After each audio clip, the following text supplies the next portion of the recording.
I saw a sight so strange and experienced something so amazing that it is hard for me to explain it. If you can give me a few minutes, I'll do my best to describe it to you. Before dawn one Friday morning, I noticed a young man, handsome and strong, walking through the back alleys of the city. He was pulling an old cart, filled with clothes bright and new. As he pulled the cart, he was calling out in a clear, powerful voice, "Rags! Rags, new rags for old! I take your tired rags!" The air was foul in these dark side streets, tainted by the filth and trash that living unleashes onto the world. And yet the man called out. As the man called out, the air became tinged with a faint scent of cleanliness, as though the breeze that carried the sweet music of his voice also carried with it the hope and promise of a cleansing rain and purifying wind. "Rags! New rags for old! I take your tired rags! Rags!" The man continued to move through the dim light of the early morning, his strong voice echoing from building to building and street to street. Now this is a curious thing, I thought to myself, for the man stood 6'4", and his arms were like tree limbs, hard and muscular. His eyes flashed with intelligence. What was he doing here, in the city that had no need for such a useless profession? Who recycled rags anymore? Could he find no better job than this, to be a ragman in the heart of the city? Driven by my curiosity, I followed him, and I wasn't disappointed. Soon the ragman saw a woman sitting on the porch of a small house. She was crying into a handkerchief, racked with sobs as she shed thousands of tears. Her body language said it all, and she seemed folded on herself, shoulders down, back slumped forward, knees and elbows making a sad X. She had no hope. Her heart was breaking. Her body may have been alive, but her soul wanted to die. The ragman stopped his cart, quietly walked over to the woman, stepping round the empty beer cans and old newspaper, dead toys, and broken furniture. "Give me your rag," he said gently as he knelt beside her, "and I'll give you another." The woman looked into his powerful, compassionate eyes and saw something there that paused her tears. The ragman slipped the handkerchief from her hand and used it one last time to dry away the flow of tears from her face. Never taking his eyes from her, he laid across her palm a linen cloth so clean and new that it shined. She looked down at the new cloth and then back into the eyes of the man who had given it to her. The ragman slowly leaned forward and kissed the woman's forehead, and then turned and walked back to his cart. As he began to pull his cart, the ragman did a strange thing. He put the old used-stained handkerchief to his own face, and then he began to weep. He sobbed as grievously as she had done, his shoulders shaking as the tears flowed down his face in a torrent of grief. But looking back at the woman on the porch, I could see she was left without a tear. She sat with her shoulders high and a look of wonder on her face. "This is amazing," I thought to myself, and I followed the sobbing ragman like a curious child who cannot turn away from a mystery. I watched the ragman from a distance. "Rags! New rags for old!" rang forth his voice. Though it was still strong, it shook with emotion as he wept. "Rags! I take your tired rags!" In a little while, the sky showed gray behind the rooftops. It was light enough to make out the shredded curtains and damaged blinds that hung in a dark window. The ragman came upon a girl sitting curbside whose head was wrapped in a bandage, eyes as vacant as the windows around her. Blood soaked her bandage, and a single line of blood ran down her cheek. The ragman paused and turned his weeping eyes upon the empty, injured child. Reaching into his cart, he withdrew it from a beautiful yellow hat and walked toward the girl. "Give me your rag," he said softly, "and I'll give you mine." The child did not move and only gazed at him vacantly while he loosened the bandage, removed it from her head, and tied it to his own instead. I gasped at what I saw. With the bandage went the wound. The girl's head was left unblemished, while the ragman's head began to bleed. He sat the hat on the girl's head, and suddenly her eyes took on an understanding and intelligence that had been missing before. She placed her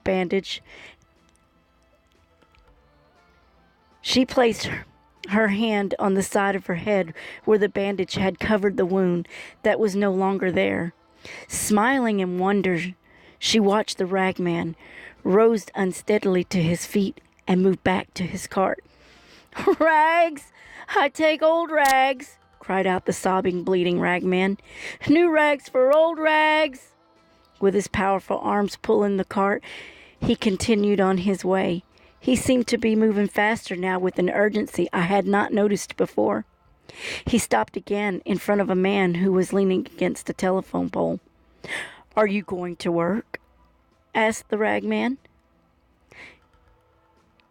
The ragman pressed him. "Do you have a job?"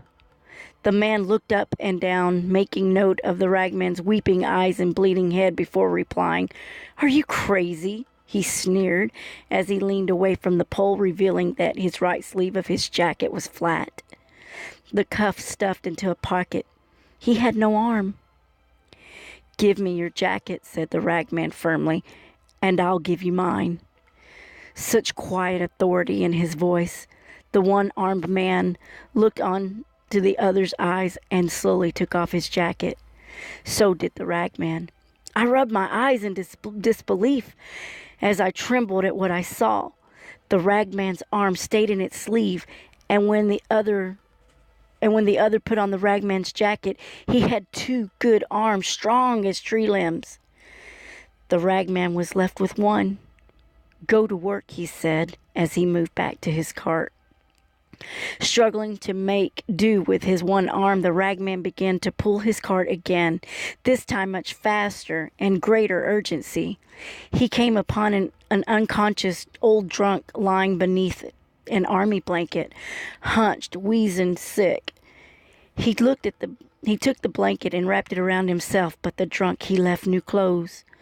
And now I had to run to keep up with the ragman. He was weeping uncontrollably and bleeding freely from his forehead. He struggled to pull his cart with one arm while stumbling from the drunkenness, falling again and again, exhausted, old, and sick. Yet he moved with terrible speed, nearly sprinting through the alleys of the city, covering block after block and mile upon mile. I wept to see the changes in this man. I hurt to see his sorrow, and ached each time he stumbled and fell. When he began to move through the industrial area of the city, away from the houses and apartments, I wanted to stop following him and turn away from my grief, to leave it behind and go back to my life. But I could not. I needed to see the sad, amazing story to its end. Who was this ragman? Why had he done what no one else had done? Where he was going in such a hurry? How would it end? The once strong ragman was now old, frail, weeping and bleeding, staggering and falling, his body wrecked with pain, sorrow, and disease. I watched as he came to an old abandoned lot that filled with piles of trash, old furniture, and rusted out shells of cars and construction equipment. He moved among the garbage pits and piles of human refuge and finally climbed to the top of a small hill made from trash and 1,000 lives. He struggled to pull his cart and its sad, pathetic burden. With tormented labor, he cleared a little space on that hill With a deep sigh, he slowly made a bed from the contents of his cart and laid down on it. He pillowed his head on a handkerchief and a jacket. He covered his old aching bones with an army blanket. His body shook under the load of its injuries and pain and disease. His eyes wept, and the wound under his bandage continued to bleed. With one last deep sigh, he closed his eyes and died. Oh, how I cried to witness that death. I sat down in an old abandoned car and wailed and mourned as one who has no hope. I wept because I had come to love the ragman. As I had followed him, I had watched him work wonders and change lives so profoundly that it didn't seem fair that he was gone. He had taken those things that were soiled and damaged beyond repair and replaced them with new and the whole. He had offered hope to the damaged and lost of the city. But if the ragman was gone, then my hope was gone as well. I felt such an overwhelming sense of grief and loss, that I remained in the private seclusion of the rusted car and sobbed myself to sleep. I did not know. How could I know that I slept through Friday night and Saturday night and on through Sunday? But on Sunday morning, I was awakened by a voice that shook me to the core of my being. Light, pure heart, insistent light, slammed against my tear-stained face and demanded that I awake. When I was finally able to open my eyes, I blinked again against the light and squinted in the direction of the pile of trash where the ragman's body had been. As I saw the last and first wonder of all, the ragman was there, yes, but he was no longer dead. He was alive. There he stood, folding the old army blanket, carefully laying it atop the neatly arranged handkerchief and jacket. Beside the scar on his forehead, there was no other evidence of what he had previously taken upon himself. There was no sign of sorrow or age, nor evidence of illness or deformity. His body was whole and strong, and all the rags that he had gathered shined for cleanliness. I wept to see him again. When I thought that hope had died along with the ragman, I had abandoned any hope of my own life. And yet there he stood, healthy and whole, climbing from my shelter. I moved toward the ragman, trembling from what I had seen and because what I had knew I needed to do. Walking to him with my head lowered, I spoke my name to him with shame, looking up into his clear, loving, compassionate eyes. I spoke with yearning in my voice. Rags, please take my tired rags. Replace them with new ones. And he did just that, taking the old, tired rags from my existence that covered the griefs and the wounds of a life sadly lived. He replaced them with new clothes and a new life spent following him. He put new rags on me. I am now a reflection of the hope he offers to us all. The ragman, the Christ.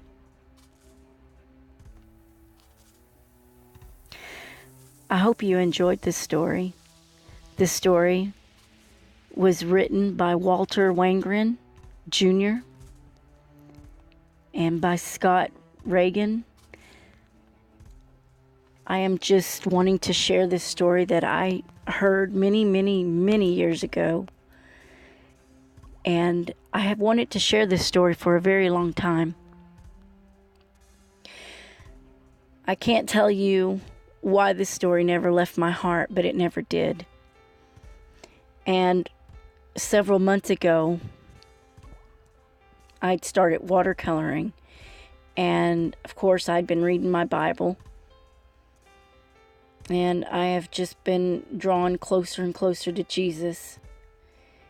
And I had this overwhelming urge to do this.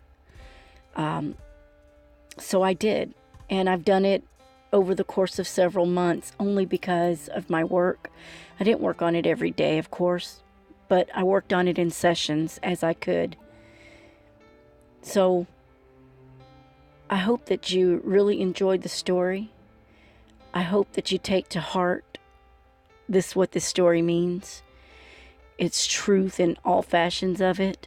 Jesus Christ did die on the cross for our sins, and he rose again, and he restored us through his blood, and through his mercy are we graced. So don't forget that. And if you never knew, you know now. So work hard every day to be as he is, perfect. Though we are human, we will fall. It's just our natural habitat. It's how we were born. But we have a choice. And our choice is to do right each day, every day, and live in his likeness. Though we will fail. And not one of us is perfect. No, not one. But he asks us to give it a shot and be with him, and he'll never leave us. If you can do that,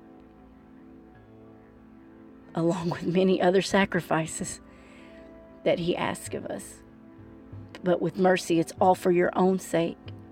Please do so. It's a struggle each day until you give it to him, and then he takes over the struggle. With that being said, I'm going to allow you to just continue to watch this in silence and reflect on what the story says and what it means and what his real truth is, the gospel. I also have a channel called Let's Talk. It is Christian based. I would like for you to go and click on the links below and subscribe. I am doing a giveaway right now for the first 50 subscribers. But this channel is just about talking. I'm not a minister. I'm not a pastor. I'm not an ordained priestess. I'm none of that.